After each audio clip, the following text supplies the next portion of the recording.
बघितल्यानंतर आम्हा सगळ्यांनाच ओमचं कॅरेक्टर खूप आवडलं होतं. पण कदाचित बऱ्याच लोकांना माहित नाहीये की तुमच्या प्रत्यक्ष आयुष्यावरनं प्रेरणा घेऊन ते कॅरेक्टर आहे. आज इथे या चित्रपटाचा ट्रेलर लॉन्च सोहळा आहे. रिअल आणि रील अशी दोन्ही माणसं कुठेतरी एकत्र आलेली आहेत. काय भावना आहेत तुमच्या सर आता? खूप छान वाटते मॅडम, पण खूप घाबरल्यासारखं पण वाटते की आम्हाला आमचे जे आयुक्त मिळाले होते शिरुरकर साहेब, त्यांनी आम्हाला त्यावेळेस खूप मदत केली. आणि म्हणजे शाळेसाठी विद्यार्थ्यांना कशा प्रकारे घडवायचं हे आम्हाला त्यांच्याकडे शिकायला मिळालं. त्यानंतर प्रत्येक विद्यार्थ्याला तुम्ही कशा प्रकारे मोटिवेट करतात, या मोटिवेट करण्यानंतर तो विद्यार्थी नुसता 10वी नापास झाला म्हणून तो शाळा सोडतो आणि संपूर्ण आयुष्यभर तो म्हणजे शिक्षित असतो, पण तो पुढे शिक्षण घेऊ शकत नाही. पुढे तो त्याची स्वतःची वाटचाल करू शकतो. नुसतं 10वी म्हणजे हे नाहीये. पण हेच मला सगळ्या विद्यार्थ्यांना मी मोटिवेट करत असतो की नुसतं 10वी मध्ये नुसतं शिक्षण नाही, कमीत कमी तुम्ही ग्रॅज्युएशन करा, पुढे जा. आणि त्याच्यातूनच त्या सगळ्या विद्यार्थ्यांना एक प्रेरणा मिळत गेली आणि त्यांनी स्वतःचं आयुष्य पुढे घडवत गेले. खरोखर मला त्या सर्व विद्यार्थ्यांचं कौतुक वाटतं की मी त्यांना सगळ्या प्रकारे मदत केली. म्हणजे त्यांना भावनिक म्हणा, त्यांना शाळेत येण्यासाठी म्हणा, कधी उशीर होतो, कधी काय होतं, कधी कामावर असतात. तर अशा प्रकारे सगळ्या विद्यार्थ्यांना आम्हाला सांभाळून घ्यावं लागतं. आणि BMCचे खास करून जे विद्यार्थी असतात त्या विद्यार्थ्यांचं तर म्हणजे सांगताच येत नाही की किती कष्ट करून दिवसभर घाम गाळून संध्याकाळी शाळेत येणे आणि बसणे ही खूप मोठं त्यांच्यासाठी असतं. कारण की थकल्यानंतर माणूस बसू शकत नाही. 2-3 तास 4 तास त्याला बसायला सांगितलं तो बसू शकत नाही.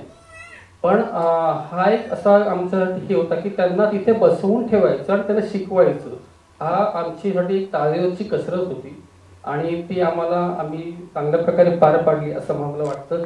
आणि शिरुरकर सरांचे पण खूप खूप आभार की त्यांनी आम्हाला खूप मदत केली, त्यावेळेस करतायत आणि अजूनही आम्हाला BMC सपोर्ट करते की आम्हाला खरोखर. मी अजून एक BMCला आज जर कोणी असा अधिकारी असतील तर मी त्यांना एक विनंती करेन की त्यांनी कृपया BMCच्या विद्यार्थ्यांसाठी एक परिपत्रक काढा आणि त्याद्वारे त्यांना शिक्षण घेण्यासाठी प्रवृत्त करा, हेच मी सांगेन. थँक्यू. मला वाटतं असे शिक्षक तुमच्यासारखेच शिक्षक असतात जे सगळ्या विद्यार्थ्यांच्या मनात शाळेनंतरही उरतात आणि कुठेतरी त्यांना त्यांच्या आयुष्यात आय एम शुअर तुम्ही आठवत असाल. त्यामुळे यू आर एन एक्झाम्पल. आपण सुपर हिरोज खूप बघतो, पण मला वाटतं प्रत्यक्ष आयुष्यात आपल्या आजूबाजूला इतकी माणसं असतात ज्यांच्यात ती सुपर हिरो क्वालिटी असते. आणि थँक्यू सो मच सर, तुम्ही जे काम करताय त्यासाठी. ओम, तुला विचारायला आवडेल की मी मगाशी म्हटलं तसं रिअल लाईफ आणि रील लाईफ इतका इन्स्पिरेशनल माणूस पण आपण बघतो की किती साधे आहेत. ह्यांच्यातलं कोणतं गुण सगळ्यात भावला तुला? एकतर मी स्वतःला भाग्यवान समजतो की असे रिअल लाईफ हिरोज जे आहेत त्यांच्यापैकी एकाचं पात्र मला साकारायला मिळालं. अभिनेत्याची फार इच्छा असते की त्याला वेगवेगळ्या रूपांमध्ये येण्याची संधी मिळावी. या निमित्तानं शिवराज आणि आमचे प्रोड्युसर यांचे मी विशेष आभार मानतो. त्यांनी मला ही संधी दिली. प्रश्न काय विचारला? प्रश्न हाच होता की ह्यांच्यातलं असं काय आहे जे तुला? मला ॲक्च्युली शिवराजनी भेट आमची घडू दिली नव्हती, पण तो कॉन्शियस कॉल घेतलेला होता त्यांनी. त्याचं म्हणणं असं होतं की तुझं पात्र तू तयार करावंस आणि एकदा तू जर पाहिलंस तर तुझ्या मनात ती एक प्रतिमा तयार होईल आणि त्याच्यातून तुला बाहेर पडणं अवघड होईल. आपल्याला वेगवेगळ्या प्रतिमा ज्या आपल्याला आजमावून पाहायच्या त्या आजमावून पाहता येणार नाही, असं त्याचं म्हणणं होतं. ते मलाही योग्य वाटलं. त्याच्यामुळे आज आमची पहिली भेट होती. किती खास क्षण आहे हा. Thank you so much. तुम्हा दोघांचं खूप खूप आभार. तुम्हा दोघांनाही बसण्याची. थँक्यू. काय होता तू थोडंसं आम्हाला जरा डिस्क्राईब करून सांगा ना तो क्षण काय? मला माझी मिरर इमेज बघितल्यासारखं वाटत होतं. कारण ज्या वेळेला मी भेटल्यानंतर त्यावेळेला त्यांचा पहिला सीन जो सुरू होता त्यावेळेला आमचा BMCच्या ऑफिसचा सेटअप लावला होता आणि गोरेकर साहेब बसले होते तिकडे आणि त्यांनी मला विचारले की बरोबर आहे का? म्हटलं मला स्वतःला तिथे बघितल्यासारखं मला वाटतंय. आणि मग मी जास्त थांबलो नाही तिकडे. पण बिग होता कारण शूटिंग सुरू होतं. वेळ घेतला नाही. सर तुम्ही काय सांगाल? हाऊ वाज इट? ऍक्च्युली मला इंट्रोडक्शन जेव्हा झालं ना स्टोरी म्हणून की अशी व्यक्ती होती, सत्य घटना आहे, उदय शिरुरकर नावाची व्यक्ती बरोबर अस्तित्वात आहे ज्यांनी ही कमालीची कल्पना केली आणि अंमलात आणली. तर मला एक सारखी मी शिवराजला पण विचारायचो आणि तुषारला पण विचारायचो मला भेटायचं तर नाही. पण तेव्हा ते बिझी होते त्यामुळे भेट कधी झाली नाही आणि मग डायरेक्ट सेटवर भेट झाली. आणि युजली आपण अशा व्यक्तीला जेव्हा सेटवर भेटतो तेव्हा आपल्याला काय बोलतो, काय कमालीचं तुम्ही केलंय, मी कसं केलं, ती कल्पना कशी आली. You want to congratulate the person and tell him, appreciate him for what is done. हे मला म्हणत ते फर्स्ट क्लास, ते सगळं ठीक झालं. आता मी नवीन कल्पना काय करतोय, मी पाण्याचा प्रॉब्लेम सॉल्व्ह करायचा प्रयत्न करतो, मला दाखवायचं माझं. He was already on to his next.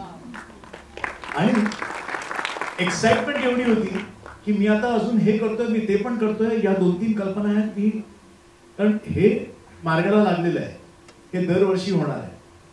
So I thought that was an amazing quality. आणि मला खूपच अभिमान आहे. आय फील ग्रेटफुल की मला तुमचं कॅरेक्टर करायला या फिल्ममध्ये संधी मिळाली. सो आय थँक शिवराज आणि एंटायर टीम फॉर थिंकिंग. काय सांगा? पहिली गोष्ट म्हणजे झी स्टुडिओज मराठी सिनेमाला खूप छान पद्धतीने प्रेझेंट करत असतं. माझ्या आयुष्यात काय, प्रवीणच्या आयुष्यात काय, खूप महत्त्वाचं स्थान आहे झी स्टुडिओचं. आणि या मंचावरही त्याने आमच्याकडे वेगळा फोटो टाकलाय, त्याबद्दल झी स्टुडिओचे आभार. मी सिद्धार्थासोबत आधी काम केलं होतं सिनेमामध्ये. ह्या सिनेमात काम करत असताना तू आल्यापासूनची एनर्जी, पण याच्यामध्ये त्यांची वेगळीच एनर्जी आहे, शांत आहे. आणि त्याच्यात पण तो जरा त्याच्या याच्यातच असायचा. एक सीन होता त्याच्यानंतरचा घडणारा, त्याच्यामुळे तो शांत होता. त्याच्यात आमचे ओंकार सर, त्यांनी एक त्यांना वाक्य दिलेलं होतं, ते सतत ते आम्हाला दिसायचं, सिद्धार्थ जरा ते मारुती जरा आगाऊ वाटतोय का, असं काहीतरी होतं. इथे ते एका याच्यातून बाहेरून प्रवास करून येतात, रात्रभर जागलेले असतात आणि अभ्यास करायचा असतं. मग मी बाजूला आहे ना, तर तू प्रवीण, तू साहेब, नाव पण तिथं माझं प्रवीणच आहे, तर ते मला त्यांना सपोर्ट करायचा असतो. तू बघ बरं का, मी तुझ्या बाजूला आहे. हा इतकी दंगा, म्हणजे बाहेर सिद्धार्थ हा इतका दंगा करणार आहे, पण मारुती हा इतका म्हणजे त्या परिवाराविषयी आणि त्या कामगार त्या मित्रांविषयी इतका जिव्हाळ्याचा असतो की ते नातं असायचं की नाही गड्या, मारुती काय झालं, मारुती का नाही आला, काय होती, नाही तिकडे थांबलाच, येत असेल. हे खूप झालेलं आहे ह्या प्रोजेक्टमध्ये. ती मागची स्टोरी त्याची होती. म्हणाले ते एरवी तर तू एनर्जेटिक असतो, पण इथे तू थकून दबून त्यांच्या खांद्यावरती डोकं ठेवून आहेस की एनर्जी कन्झर्व करून पोर्ट्रे करणं किती कठीण होतं? नाही, खूप कठीण होतं. आणि तुषार सरांनी मला म्हटलं की ते लोणावळ्यापर्यंत आले होते, मला खूप बरं वाटलं. ते लोणावळ्याच्या घाटामध्ये सगळं ट्रॅफिक होऊन परत मागे नाही गेले, कारण त्यांनी माझ्या आयुष्यात एक सुसाट टाळणारी गाडी आणली, ज्या गाडीचं नाव आता थांबायचं नाही. थँक्यू सर, तुम्ही माझ्या सिनेमा आणला. कारण खूप नशीबवान नट असतात ज्यांच्या आयुष्यात त्यांच्या आवडत्या सिनेमांपैकी काही सिनेमे येत असतात, काही जे स्वतः असतात. हा सिनेमा माझ्यापर्यंत आलाय. ह्या फोटोबद्दल म्हणाल तर मारुतीचे कॅरेक्टर शिवराज वायचळ माझ्यासाठी दिलंय. मी ह्या मंचावर किंवा सेटवर किंवा सेटच्या बाहेरही मला जितका वेळ त्या मारुतीत राहता येत असेल तितका मी राहण्याचा प्रयत्न करायचो. ज्यात किरण खोजे, प्रवीण डाळिंबकर, आमचा पंकज पंचारिया, भरत सर हे मला ठेवायचे त्या कॅरेक्टरमध्ये. कधी कधी मी शांत बसायचो, त्या वर्गात मी शांत बसायचो. तर मला एक वेगळं प्रेशर होतं ॲज अ ॲक्टर की कोणीतरी जबाबदारीने एक व्यक्तिरेखा आपल्याला दिली आहे, ती कुठेतरी वेगळी नको जायला. आणि नट म्हणून जेवढं मला त्यात सांभाळता आलंय, म्हणजे हे पण त्याच आहे की माळी जर शिकवत असतात आणि तो त्याचं जे काय आहे, त्याचं जे लाईफस्टाईल आहे त्या मारुतीचं, त्यात त्याला तो थकवा ठेवायचा होता. तर लाइटिंग होते तरी मी थांबलोय, बाकीच्या सीनवर तरी थांबलोय. तर हा फोटो तो आहे जिथे मी शांतपणे पडून होतो, पण सगळं चालू होतं. तर नटासाठी ही पण गोष्ट म्हणजे काही न करण्यापेक्षा काही करण्यापेक्षा काही न केलेलं किती एफेक्टिव्ह असतं, तर ते ह्या फोटोमध्ये दिसेल. याच फोटोची तर आम्ही वाट बघत होतो. लाईट ऑफ करा म्हणजे फोटो चांगला दिसेल. अर्थातच आशिष आणि शिवराज तुम्हा दोघांना हा प्रश्न आहे.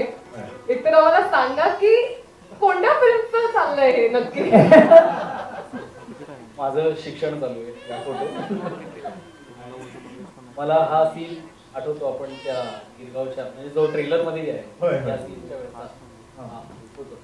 नाही पण याच्यात मी जे बघतोय, मी हे बघतोय की माझं वीक कसं आहे.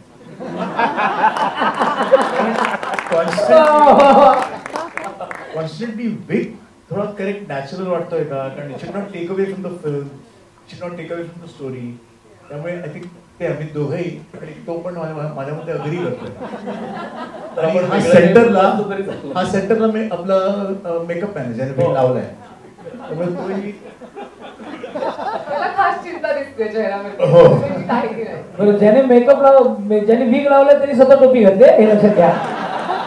ऍक्च्युली मी चुकीचं उत्तर दिलं. मी आधी हे म्हणायला पाहिजे होतं की सीन कसा झालाय, कॅमेरा अँगल काय आहे, असं काहीही नाही. फक्त एक नट बघतोय की माझा वीक कसा झालाय. वा वा. पण शिवाज फॉर्च्युनेटली असं कधीच झालं नाही. मला एक सरांबद्दल एक गोष्ट शेअर करायची. सलग आम्ही 4 तास, मी, ओंकार आणि सर, आम्ही एका ठिकाणी बसून त्यांनी एक एक लाईन का आहे, कशी आहे हे विचारत आमच्याबरोबर त्यांनी स्क्रिप्टवर तेवढाच वेळ दिला. सो त्यामुळे रिटेक आणि ह्या गोष्टी आमच्यासाठी हा कामाचाच भाग होता. आणि त्यांनीच ते म्हणलं तसं की दरवाजा एवढा मोठा उघडा ठेवला आमच्यासाठी डिस्कशनचा, की आम्हाला कुठेच त्यामध्ये हे कसं विचारू किंवा हे कसं सांगू असं कधीच झालं नाही. मला आणि इव्हन ओंकारला सुद्धाही सांगेलच की कधीच त्यांनी हे जाणून दिलं नाही की मी कुणीतरी आहे किंवा नाही. पण त्याला फॅक्ट ही आहे की इतकी मोठी कास्ट आहे, ते एखाद्या नटाला नेहमी असं वाटत असतं द अल्टिमेट हॉरर की फिल्म झाली, सगळे म्हणतात की सगळे कलाकार कमाल होते यार, उदय शिरुकर कोणी केला. तसं नको व्हायला म्हणतं, अभ्यास फुल करूया आधीपासून. खाली रुक राहू क्योंकि थांबायचं नाही ना. नाही पण आता सगळ्यांनीच सांगितलंय, एवढंच सांगेन सगळ्यांना, काही गोष्टी खूप महत्वाच्या असतात आयुष्यातल्या ज्या आम्हालाही माहीत नव्हत्या. आपण चित्रपटाच्या अनुषंगाने बऱ्याच गोष्टी कळल्या बीएमसीच्या. त्यामुळे आमचं कौतुक होण्याऐवजी बीएमसीचं कौतुक व्हायला पाहिजे, एवढं खरं. मुळात कोण विषय आहे, आम्ही फक्त काम केलंय, बाकी काय नाही. पिक्चर होणार सगळ्यात जास्तीत जास्त लोकांनी पाहावं एवढी इच्छा नाही. शीर्षकाबाबतीत बोलायचं झालं तर ट्रेलरमध्ये पाहिलं असेल तो सीन आहे. आणि जेव्हा वाचन झालं तेव्हा खूप उत्स्फूर्तपणे मला वाटलं की कथेचं सार मला वाटतं त्या फ्रेजमध्ये आहे, त्या लाईनमध्ये आहे, आता थांबायचं नाही. म्हणजे जेव्हा ही कथा पहिल्यांदा ऐकली तेव्हा आम्ही सुरू केला हा सगळा प्रोसेस. आणि माझ्यासाठी मला पटकन हे ग्रॅप करणारी कथा पर्सनल लेवलवर आणि माझी स्टुडिओची टीम आणि आम्ही सगळी इंटरनेट चर्चा केली. आणि जसं आपण लहानपणापासून गोष्टी ऐकतो ना, तेव्हा एक सत्य घटना असेल आणि ज्यांच्याकडून काहीही अपेक्षा नसते, जे मार्जिनलाइज असतील किंवा जे काही शब्द आपण वापरतो, त्यांच्या बाबतीत जेव्हा एक पॉझिटिव्ह काहीतरी सत्य घटना आपण ऐकतो तेव्हा फार म्हणजे एक तर आहे प्रेरणा वगैरे आहेच, पण ह्या गोष्टी बाहेर यायला हव्यात.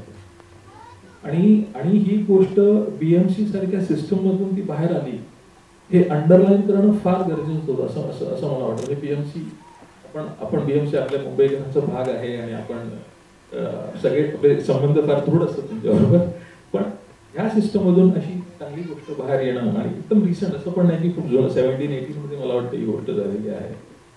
आणि सो द एसेन्स जो होता तो की ही गोष्ट सांगायला हवी, सत्य घटना होती, प्रेरणा होती आणि अबाउट पीपल